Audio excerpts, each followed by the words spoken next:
Andy Murray is through to the quarterfinals of the French Open once again, and I'm delighted to say he joins me in the studio now. Andy, how good does it feel to be reaching the second week of a slam and knowing that you're improving with every match?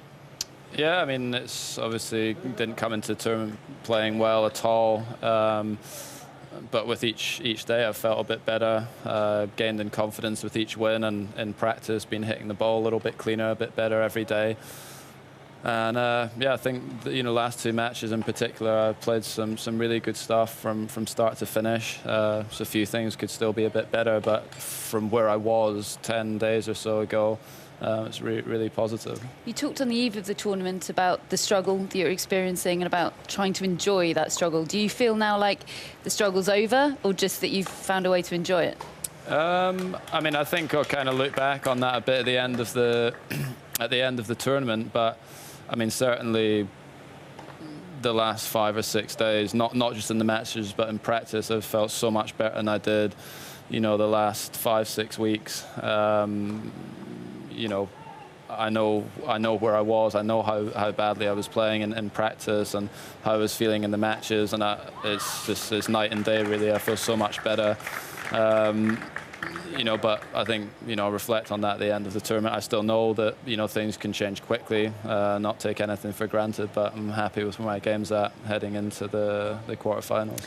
Kei Nishikori next, a rerun of the quarterfinal in New York. It'll be very different here on the clay. I guess you're going to be prepared for a long one, perhaps? Yeah, we played a couple of times last year. We played in the Davis Cup in February, which was 5 sets, and I think was one of my longest matches ever. And that was a tough one. And then obviously again we played in US Open, was 5 sets again, and a match that got away from me a little bit. So need to learn a bit from that. But yeah, good chance it's a long one. I mean, he returns well. He's very solid off both wings, and always a tough guy to play against. So expect a long one. The fascination in tennis with super coaches doesn't seem to be going anywhere anytime soon, does it? Especially with Andre Agassi joining the party. Yours, of course, is Ivan Lendl. There's always so much focus on him whenever he teams up with you at a slam.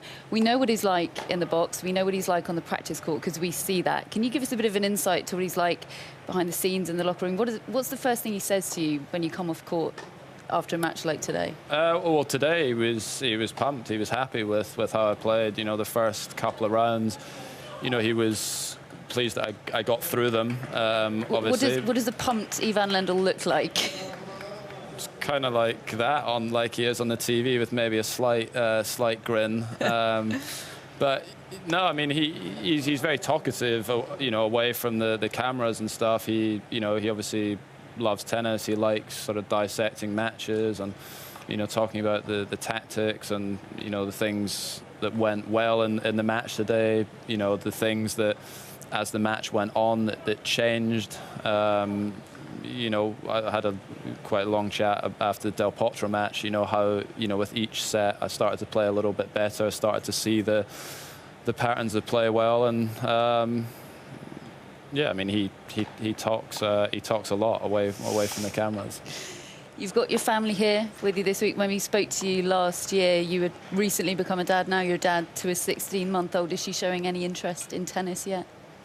I think she kind of recognises me when I'm on the TV. Does just she? Now.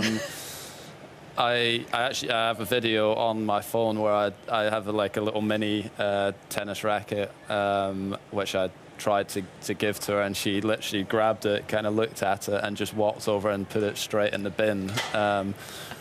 So I'm not sure she's going to be into it so much, but yeah, it's great that obviously my family's here and get the chance to come along and watch, and get to see them now after the match, get to spend a bit of time with them before she goes off to bed, which is great. How special. Andy, thank you so much for joining us. We wish you the best of luck for your quarterfinal and hopefully beyond. Thank you.